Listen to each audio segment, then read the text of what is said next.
Hello Earth, are you receiving? This is Radio Free Astrology.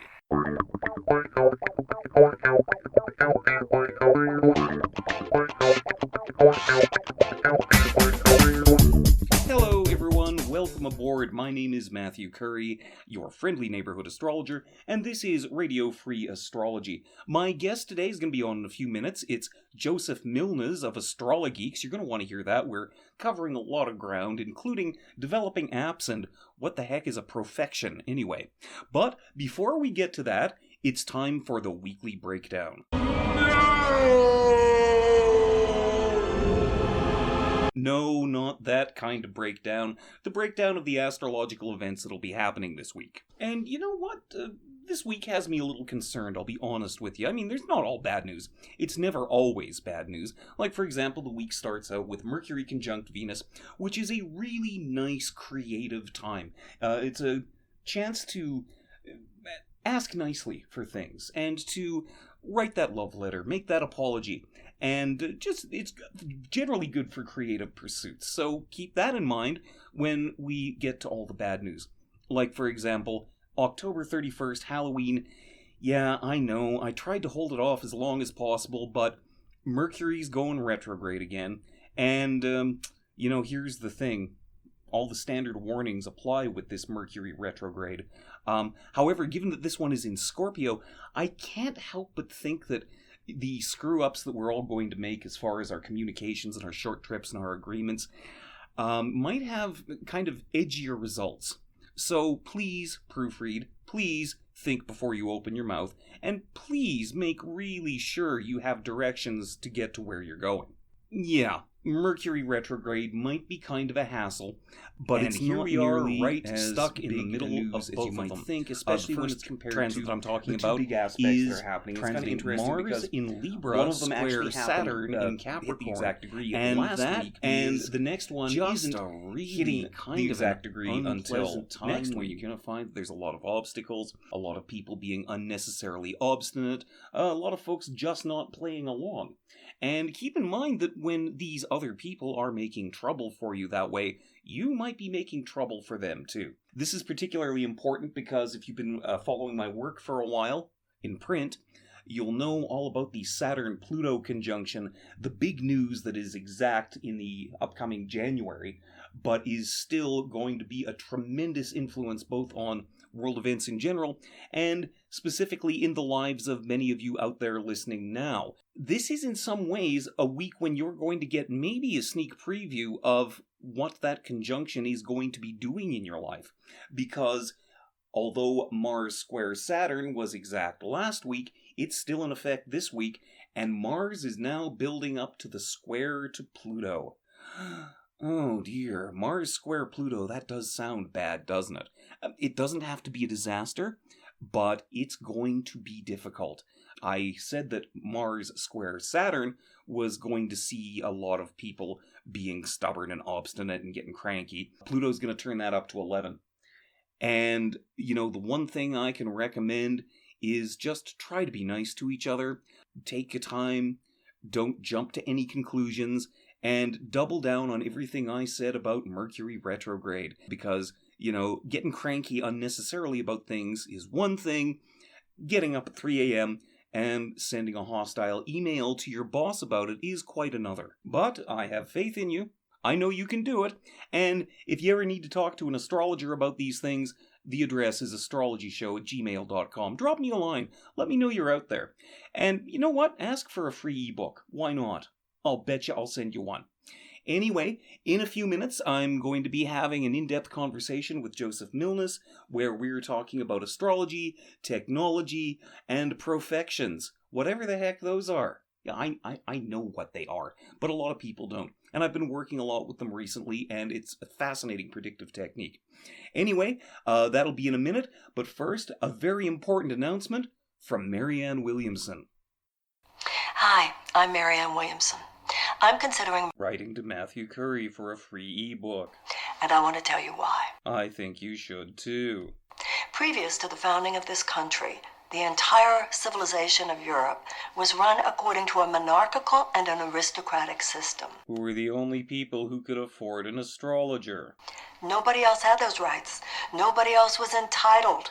Everybody else, which was the vast majority of the population, couldn't get a discount on a reading. That's why Abraham Lincoln would later regret not sending an email to astrologyshow@gmail.com. That's what we need to do. Write Matthew Curry today. We have to recognize you can get a free 1-month forecast if you send Matthew your date, time, and place of birth. We need to all remember that getting a reading is a part of what it means to be a conscious, mature person. We have to realize and remember. Write Matthew Curry today. And I look forward to hearing what you think. Thank you. Today I'm speaking with the CEO of Astrologeeks, Joseph Milnes. He is a great guy, an intelligent person, and I'm not just saying that because I write for his site. But it's true nonetheless. Joseph, how are you? I'm doing good. How about you? I'm not bad at all. How, now we're recording this on the 20th, but I want to start out with this right away. As everyone probably knows listening to this, it's on Halloween the 31st is when Mercury goes retrograde. And as I was saying to Annabelle Gatt on the previous show, is if you're an astrologer or if you write about astrology or anything like that, it's kind of like, one of those cooking shows where you have a theme ingredient and you have to do 5 completely different things with it. That's kind of what it's like writing about or talking to people about Mercury retrograde. I guess what I'm saying here is, what do we want to say to people about it that hasn't already been said? Well, honestly, just because I believe Mercury goes retrograde in Scorpio, does it not? Yeah. It does. All right. So Mercury is obfuscated in Scorpio. It's an obsessive sign. So, I would expect because the day that Mercury goes retrograde, let's see, October 31st, Mercury will be tightly conjunct Venus. So, I'm assuming, and I'm assuming that, it's easier for people to if they're starting love relationships or they're having relationship difficulties or whatever, it'd be easier to obsess over the things that we say to our loved ones or obsess over loved ones or become controlling in relationships. And that's kind of where because it's a holiday, a lot of people will be partying and celebrating. I'm not sure what day of the week Halloween is on. Let me double check. It's a Thursday, so it's it's a party week, so probably the weekend prior to and the weekend after would be active party times, and I can see things getting a little out of hand, so I guess the best thing to do is just to watch your mouth. Yeah, I think that's the best possible Mercury retrograde advice is just sit down and shut up. Yeah. So, I want to ask you about Astrologeeks. And it's the first thing I should mention here, though, other than that, is that when I've known you for a little while, and I look at your Facebook page, and you list yourself as, is it the CEO of Astrologeeks? Yes, I'm the Chief Executive Officer, the owner, and the lead software engineer.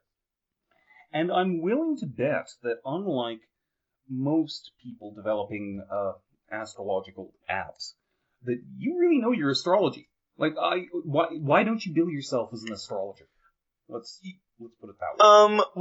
Because you know your stuff. I don't do a lot of readings. I'm just so busy that if I could go full time, doing readings regularly, I would, but I really just I can't. I'm so bogged down with and it's not just Astrologeeks that I run either. I'm actually the lead web developer now for the National Council for Geocosmic Research. And, yes. And, that's one of the biggest names in, astrology organizations. And I'm taking on a lot of work with having to help save them. Cause their original website, was, from the dinosaur age. And, an angel fire site or something. Yeah, and there's a lot to fix and take care of, and they really need the help. There are a lot of security things going on. So that's just one of my many projects that I'm trying to juggle right now. Plus I have a day job to try to pay the bills. And then, I take on like freelance work too. So, that's more lucrative than, doing astrology, readings. I will every now and then, but, it's just, it's something that I use to like help people when like, I'm asked, but I don't, I just don't do readings. And I think that's what just makes it so that way I don't say like, I'm an astrologer, which I am. It's just that, a practicing, professional is a little bit of a different definition and from what I understand. Okay. I have a Google News alert set up for, astrology apps. And whenever there's a press conference or an article about something like that, I get a notice. And one thing I've noticed every once in a while, and that doesn't ping every day by any means, but one thing I've noticed is the most common thing that you'll get when you do the Google News search for astrology apps is that you'll find like a press release saying, hey, millennials really like astrology, and here's some people who decided to throw a bunch of money into an astrology app, and now so please buy it. And when you actually go to see the results, they're kind of, I don't want to pick on anyone else, but you know what? The apps I've seen are kind of generic. Maybe kind of, and yet at the same time, what you're working on is different. So I guess what I'm asking here is, tell us how Astrologeeks is different or will be different than the crap that's out there. Okay, so, as you know... It's not all crap, but... Oh, yeah. Well... There's a fair amount. There's, and I will nitpick, I will name call.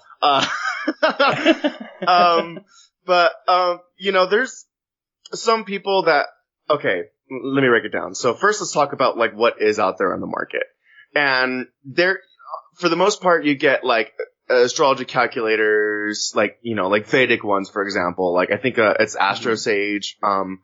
That one is just, it calculates incorrectly. Okay. I did not know that. Yeah, the natal chart is one thing, but then when it, like, talks about aspects and, like, house positions, like, for transits and stuff like that, it's way off. So, it wasn't really cared for as far as like how it was built. There's other apps that like had they had a really good opportunity, but they didn't expand on it, and I haven't been updated in like 6 years. AstroTab, that one is like basically it builds a local database. So if you delete the app or you switch devices, you have to start fresh as far as like all your entries.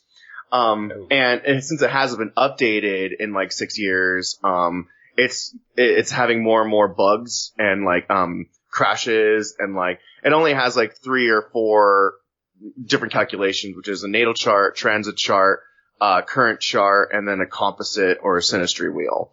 So it's kind of limited as far as like what it can do. But one of the things that all of these apps do that are in common is that they're running the Swiss ephemeris locally on the device, which allows for quick processing of the astrological calculations, like, positions and stuff like that. So it's instant and fast, but because everything is done locally on all these apps, it's just like the same with like, the big PC, software is if you switch devices or if you delete the app or, something were to happen, you're going to lose everything. And that's the one thing that most of them have in common is that you're going to lose all your data. So what makes, what I'm building right now is the AstroCloud app, which is basically the Android app extended version of what's available on the website, astrologeeks.com. Okay. And it is, it's the first cloud-based astrology app that has 19 calculations, which goes further in depth than just, natal charts, and it can do progressions and solar arcs, and it can do annual profections and progressed moon declinations, plus a handful of relationship tools. Like, literally, I could list all 19, but... Well, and what's interesting, and I want to get back to this particular subject in a minute, because as you know, there are all kinds of astrological technique. Basically, if you've got to the point where you think you've learned all the astrology you need to know, then you're wrong. Right. And I will admit there are some things I have worked with more than others.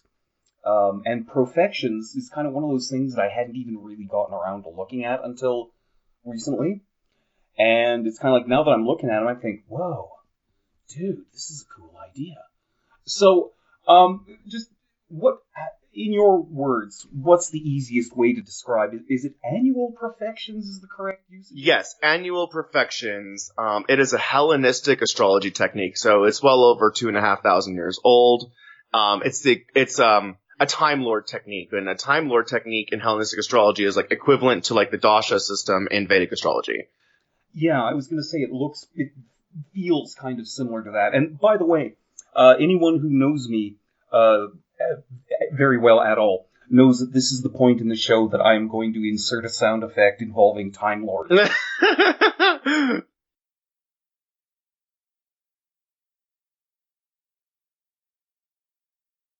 So there you go, the Doctor Who reference. Got that out of the way. So now, as I understand it, stop me if I'm wrong, but the idea is that, let's say if a person was born with Aries rising. Okay. The first year of their life, their Mars transits, Mars being the ruler of Aries, their Mars transits will take on particular significance. Yes, so from birth to age 1, if they're Aries rising, then, let's put it into context real quick. The annual profections uses only the whole sign house system, and it uses traditional rulers, so it doesn't use modern rulerships. It won't work in any other house system or modern rulerships. So in that context, whatever degree that the ascendant is in, the whole sign that the ascendant is in becomes the first house. So starting at year 0, if it's an Aries rising, then it's an Aries profected year. It's a first house profection, and Mars transits and transits of the natal Mars are the more important or significant transits that and the whole point of this technique is to sift out which transits are more meaningful and which ones hold more impact and which ones you can do more accurate predictions with. Yeah. Like the Vedic system of periods and sub-periods, where if you're in a Jupiter sub-period, then your Jupiter is more likely to play out during that time. Yes. And annual profections is like, it's very simple, once you get like the concept down. Pretty much like you have the natal chart. And so whatever aspects and condition, and sect that Mars is in the natal chart is going to hold promise for that profection. So the idea behind annual profections is that not all transits are, not all aspects in the natal chart are active throughout the entire life. In fact, they lie dormant until activated when they're awakened as a Time Lord. Okay. That makes sense. I'm going to be, between now and when this actually airs, I'm going to double down on digging into this, and maybe during the show or afterwards let everyone know what I think about it. But what little I've seen so far, it does make a lot of sense to me. Yeah, it's very easy. In fact, when you can look at the table of perfections for yourself, and you can go back in time, you'll see certain themes repeating. Now, not all transits are identical throughout all time, So, but you'll see like some like certain trends kind of repeating, whether they be better or for worse, but the themes are definitely the same. And so that's where the house perfection comes in, because it's the 12 areas of life that are activated in repetitive cycles. So every 12 years these each house is awakened, and then the Time Lord is activated. And so you'll see certain themes repeating, and then when certain transits come and activate, one year will be bigger than another. Does that make sense? It does. And speaking of big things repeating, one of the things that is going on now and that we're building up to, and I almost wonder if I put too much of an emphasis on it, is the Saturn-Pluto conjunction. And how do I put this exactly? Just because the last time that happened, and that was 82, 83, whatever it was? Okay. I know it was a nightmare hellscape for me. It's not shaping up really thrillingly. God, I just realized I stumbled into an awkward position where I almost have to ask how old you are. How did you find that last Saturn-Pluto conjunction affected you? This is like the thing on the job interview where they're not legally asked to allow your age. Well, I wasn't born yet. So if anything, I was like, my mom was in a funky relationship and I was trying to be conceived. Okay. Yeah, as far as I know, my existence, I mean, I'm not old enough to remember, but I do know that if we look at like mundane events, that was like just before 1984, in which a lot of like dystopian literature came out, and like, I believe that, I'm not sure who the president was, but wasn't there like some sort of scandal revolving the president at the time? Oh, Reagan, yeah. Yeah, so there was, we can see that because Saturn represents government and Pluto represents like secrets and, things that are hidden and then control and power, Yeah. And so when they team up, it's not uncommon to like see like corruption in the government and like, secrecy, and, that's when a lot of discussion about like, a police state spy network, was going on. The book not like there's anyone talking about that sort of thing now. Right. And so we can see how those themes are repeating, and that's a very significant transit. And it's going to get, it's actually, I think every astrologer, is like aware of this transit because it is a really big deal. And Jupiter is going to come and join in 2020 and make it all fun. Hopefully. We could use some fun at this point. Right, and Jupiter can like expand on like the way I see this combination, because it falls in Capricorn. This definitely has to do with like the current power structure, and it has a lot to do with like the established government. It doesn't matter what political party; that's really not the important thing. It's just about the entire structure altogether. It's about like an extremism as far as holding on to power, and like there's definitely going to be like a fight for dominance over the power structure. And Jupiter, everyone thinks that Jupiter's like super positive, like Jupiter's the lucky planet. In my opinion, Jupiter just exacerbates whatever it is that touches, for like better or for worse. So it could be mitigated, or it could just get like way more out of hand because it's right on election year. Oh, right, yeah. So I wouldn't be surprised to see the frustration and argumentation and like I would definitely say that people are going to hold on really tight and grip onto what they can, whether it's their beliefs, their political affiliation, like, people are really going to take a opinionated like side on it. And well, I never voted, so I plan on keeping it that way. You're not part of the problem. I'm not. Yeah, exactly. I know the feeling. I just don't want to take opinion or sides on it, because it's one of those things that like that wouldn't help the kind of energy that's presented by the Saturn-Pluto-Jupiter conjunction.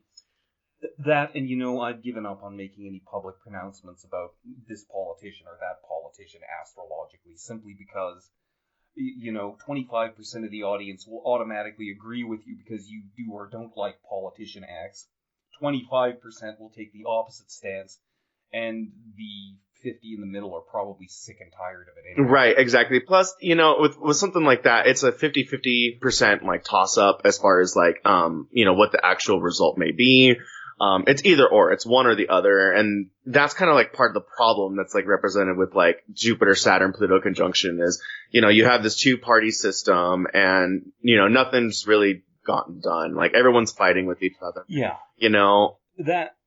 That, and I think that astrologers, just like anyone else, if you are naturally disposed to automatically cheerlead for one philosophy over another, it's going to naturally color any of your predictions about it. Right, and not just that, but like most of the time we cannot get a hold of accurate birth times for half of these people.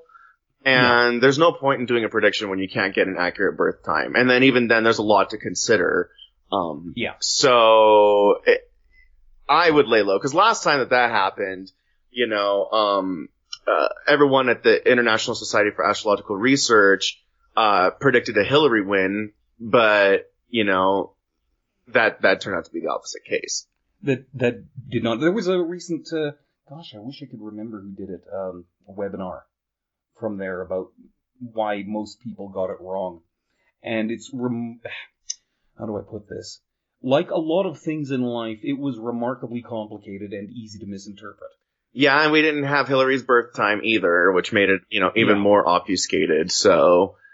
And people, I think, tend to have a short memory for this, but the astrology around the 2000 election was pretty damn screwball, too. I don't know that one, but I don't doubt it. I mean, that was like when Bush won, but maybe Gore should have won, and it all came down to which ballots we count and which county. Yeah, didn't Florida have a recount that year, and that changed the result on everything? Yeah, and it went to the Supreme Court as to is this kind of ballot where the hole was punched improperly, does this count?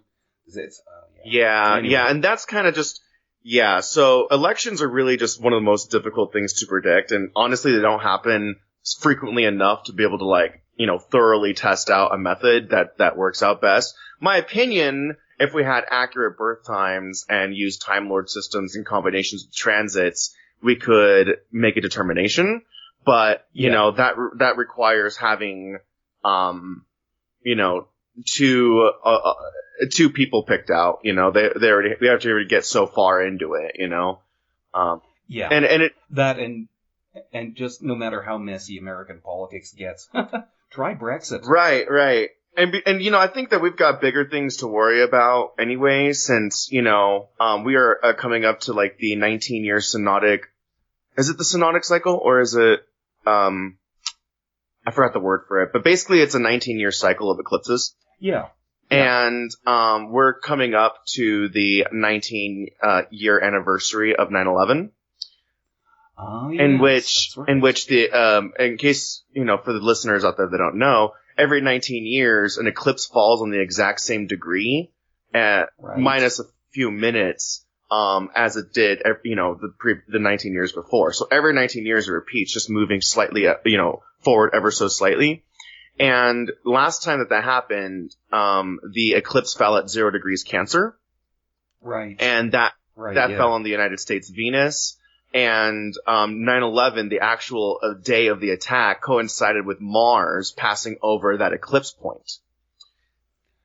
Yes, that's right. And of course, the U.S. birth chart is also coming up on its Pluto return. Yeah, and so I'm a little more concerned about the fact that this upcoming eclipse that's happening next June or July, I can't remember. I know I did a thing on this, but essentially, we're going to have that eclipse repeated, but this time Mars is squared the eclipse. And so I've timed down that April of 2021, we should expect a big violent event or something, maybe not necessarily violent, but it could be war, it could be, something that happens with the leadership, or it could be another terrorist attack, because that's what Mars rules, is fear and panic and, terror. That's what Mars, rules, and violence and fire and all that other stuff. So I'm more concerned about that. Not that, it's to scare anybody, but, it's just an event I have my eye on. Yeah, and here's the thing. This reminds me of something, is that if you or anyone listening has ever been to a lot of, psychic or New Age fairs, where, you have your tarot readers, and you have your clairvoyants, and you have your people selling crystals, and people doing Reiki and all that, is that if you think of the people at a New Age fair as being kids in high school, the astrologers that you find there are usually the equivalent of the goth kids smoking out back. And true. Seeing the gloom and everything. It's true. That's true.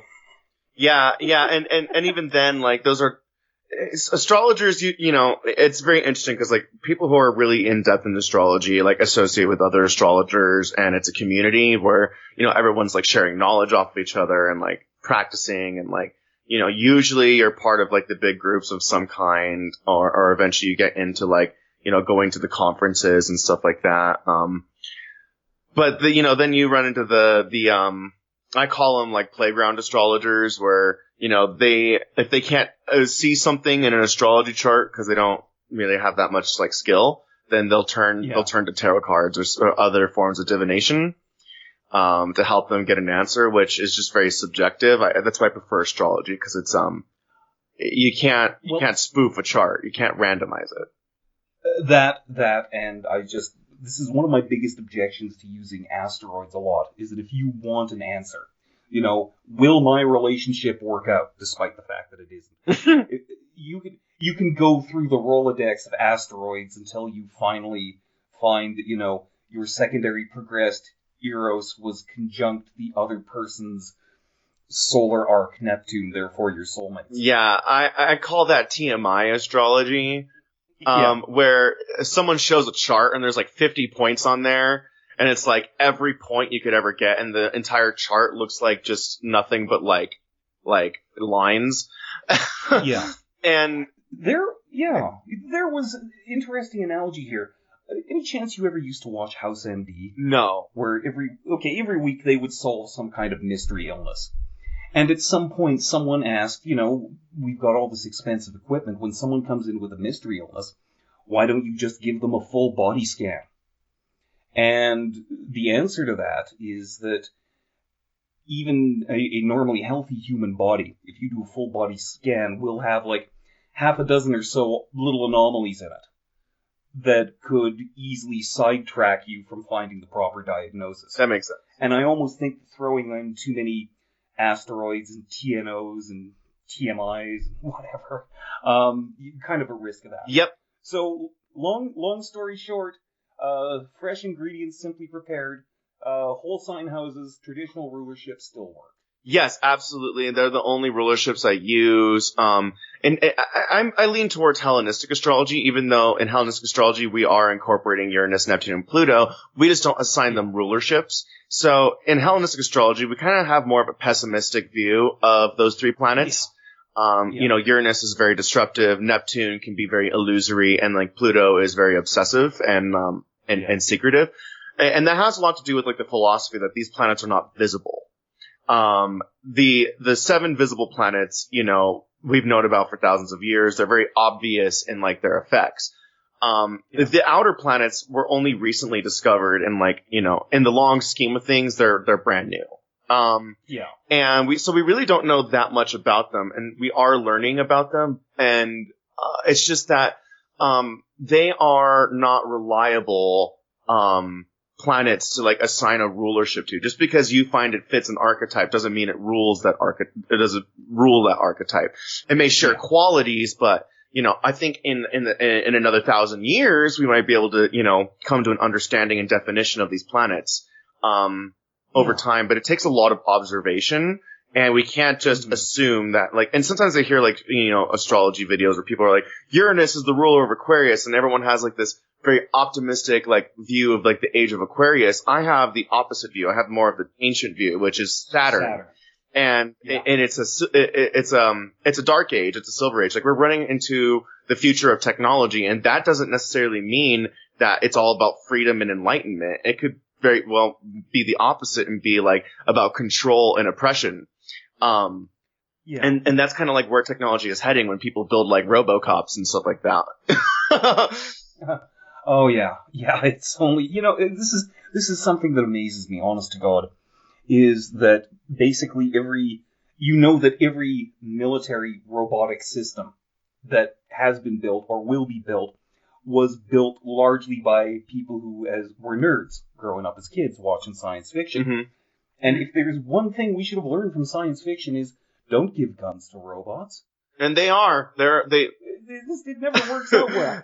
DARPA has built Spot, the dog robot, and it's got like a camera attached to it, and it can be weaponized, and these things can't be knocked over, and eventually, what we're seeing in science fiction could very well come about, which begs the question, like, is the Age of Aquarius really, is it really ruled by Uranus, or is it more or less Saturn, which, the technology aspect is very Saturnian. Like, technology requires structure and things to work properly, and a deep understanding of, like, metal and circuitry, and it requires a lot of attention to detail. And that's how software works today, is if it's programmed one thing wrong, then the whole thing breaks and crashes, freaks out. Yeah. And so it's very much dependent on a structure. And I think that's where, people are overlooking, the ancient rulers have been time tested. So, so that's kind of like the problem with the outer planets, but we do use them in Hellenistic astrology just to like gain a little bit more info. But in my astrology, I try to keep it simple. I follow this rule with everything I do. It's called keep it stupid simple. And I like to try to keep it to just, luminaries and planets, and the ascendant and midheaven, whole sign houses, traditional rulers. I try not to add too much into a chart because unless I'm looking at eclipses, there's no need for me to look at something like the node. And occasionally, maybe if I'm doing different Time Lord techniques like zodiacal releasing, maybe I'll use the Law of Spirit or Law of Fortune, but even then, I keep it to like special case scenario and not in like my everyday readings. Yeah. So, in conclusion, the Age of Aquarius Uranian hippie dance number thing is a lie. It's really Saturn. Everyone's depressed now. Good night. Drive safe. I just had to say that. So it's just. But so anyway, let me just kind of wrap things up here. Where do people find you and or Astrologeeks and or what you do? Well, you can find me on Facebook. I still have room for a few thousand more friends. You can also find me on Twitter, at Astrologeeks, US. Yeah, at Astrologeeks US. It took me a second to remember that. Instagram at, Astrologeeks. And, you can also just visit the website, astrologeeks.com. And you can find, right now we do have the news app, the Astrologeeks news app, on the Google Play Store. So if you want to, read Matthew Curry's articles, he writes some pretty hilarious, articles. I hear he's a swell guy. Definitely. And it sends push notifications whenever a new article comes out. Yeah, and if I could actually interject one last time, I actually wanted to talk about, some of the features that are coming up with the AstroCloud app. Yeah, let's do it. Okay, so because we kind of sidetracked a little bit. So it's not just cloud-based astrology where like all the calculations are done from the server and then pushed back to the app. But also all your database entries are saved to the cloud too. So whatever you enter on the app, it gets saved to the website, and whatever you save on the website can be accessed through the app, and you can use multiple devices and access all your database entries. Another separating factor of the AstroCloud app that's different than all the other astrology apps out there is that it uses Google for everything, including getting the location. So it's kind of raised the bar on chart accuracy, because it takes it to the next level where if you knew the exact address of, like, let's say the hospital that you were born at, or had an exact address for, like, a solar return or something like that, you could just punch in the exact place, exact address. And that's important, kind of, because, like, I've got some pricey software I run on my computer, but if you type in a place of birth as New York, New York, it gives you one exact location. Like, New York exists on a dot. Yeah. And it's much larger than that in practice. So. Yeah, and the whole thing is, you could be a few miles away from, like, the place that the chart's being calculated at, which makes a difference of, like, a minute or so, but, a couple minutes, but, it is, you want that higher accuracy. You want to, like, capture that exact pinpoint place of breath, where life was, conceived. And, so that's kind of like one of the other major things that, separates the AstroCloud from other apps. On top of that, it does have like 20 different calculations, which gives it more of a robust outline and layout. So you get to do all sorts of various calculations, and, My goal is to make it so that way if you click on something, it gives you an interpretation for it as well. That, and also it's just really good looking. I'm a graphic designer. I've been doing that since I was in high school. So for me, it's all about beauty. I have to make sure that everything's beautiful, and I like starry backgrounds. I really do. Yeah, it's a classic look. It looks good, and that's what we want to do. Is we want to make it look good and make it really easy to use and very intuitive. It's in very native Android, so it basically is laid out like a Google app. Yeah. Another thing about the Astro Cloud app that's really interesting is that I've just started building a notification system. So you can opt in to getting push notifications on your device when planets make transits in real time. So it's not like you wake up in the morning and it's here's the aspects for the day. No, it'll happen in real time. So it helps you, especially I find it useful for the astrologer as well, where you can start watching events around you in real time. And start to say, hey, this happened right around, there's going to be a lot of synchronicity when it comes to witnessing events transpire and then watching them as they happen, when you get a notification. And just like Facebook, you get a history of notifications. So you can refer to that history of notifications and say, okay, you can capture it and then, get an interpretation for it. And it's not just mundane. I am going to be trying to build a transits to natal aspect, and then have a prioritized alert for annually perfected Time Lord aspects. So which aspects. It'll say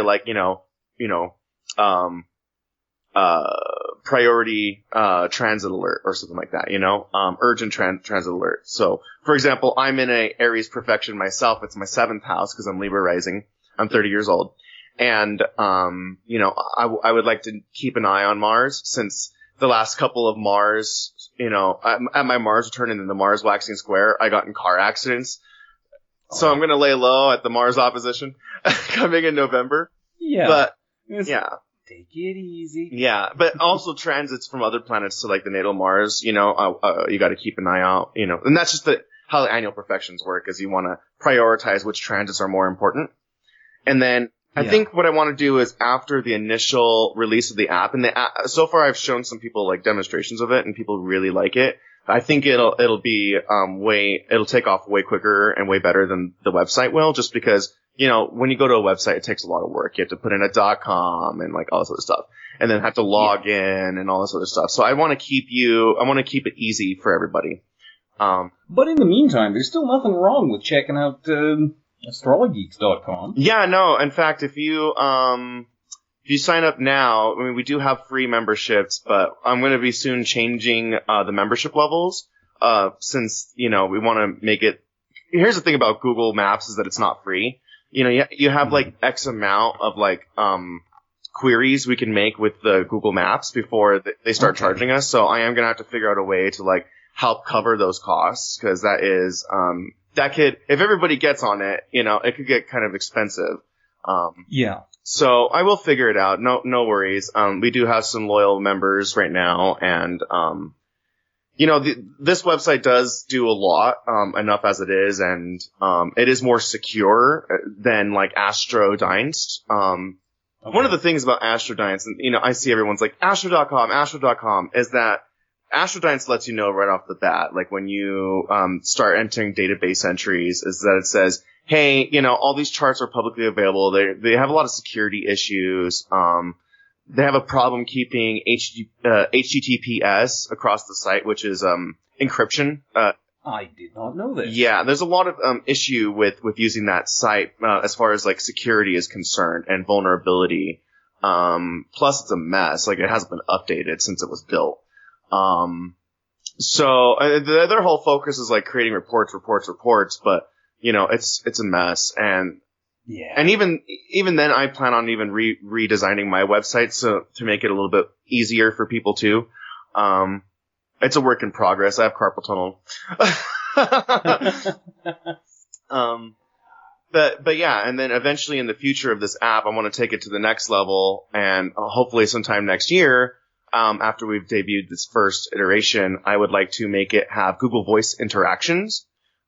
basically make it more like an artificial intelligence that's not learning. It's not like the AI that like can learn everything about you. It's pre-programmed virtual intelligence. So I wanted to be able to like, you know, you could say like, you could ask it, you know, where's the moon right now, and just do it with the voice interaction. Now you don't even have to open up the app. You can just, you know, ask Google, and, you know, you could ask like, what's my transits right now? And, you know, ask certain questions.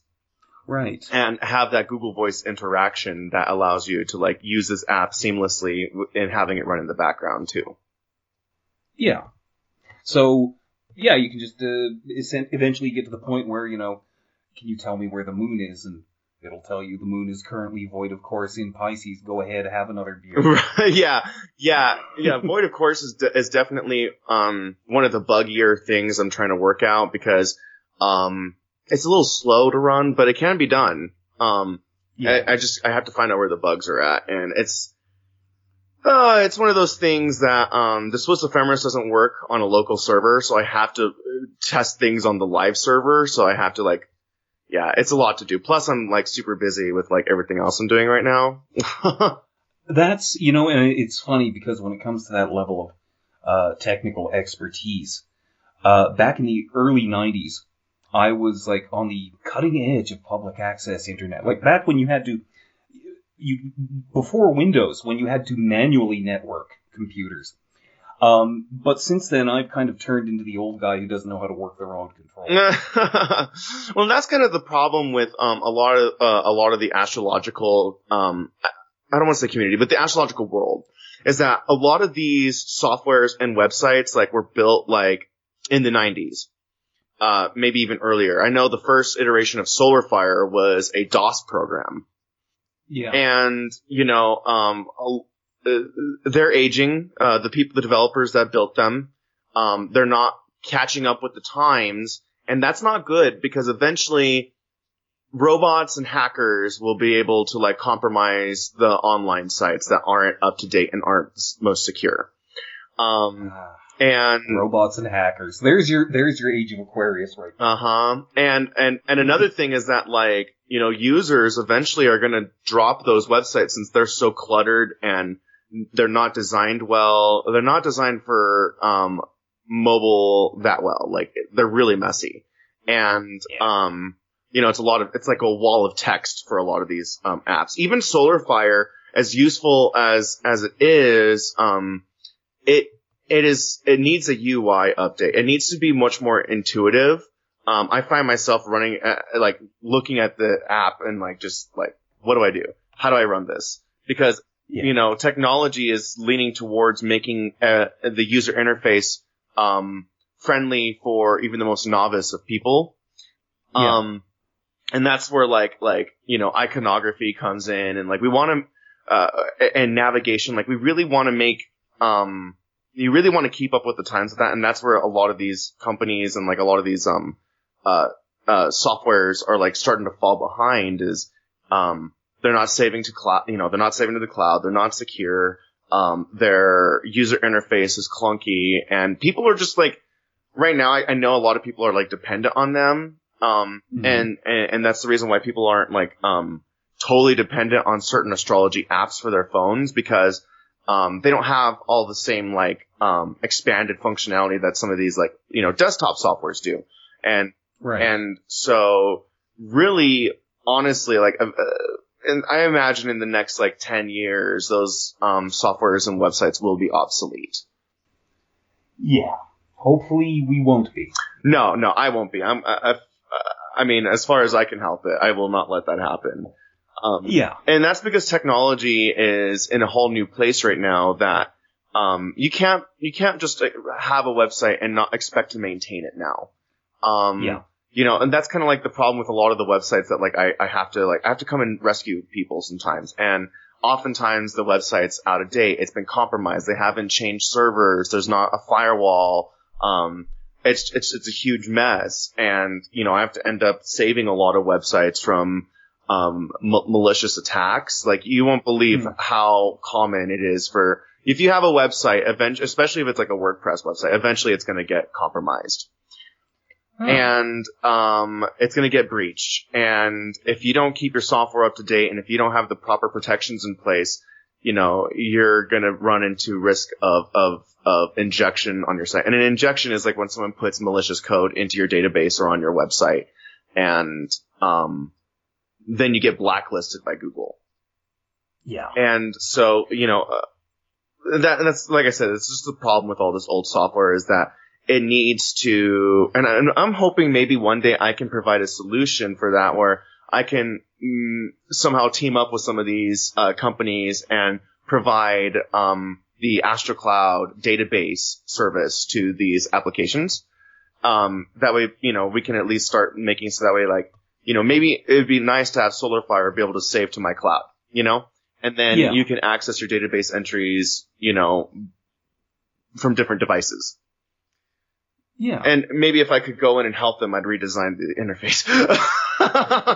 Clearly, we need more of you. I wish there was more of me. I wouldn't have carpal tunnel if there was. Oh, man. So, everyone, drop by astrologeeks.com.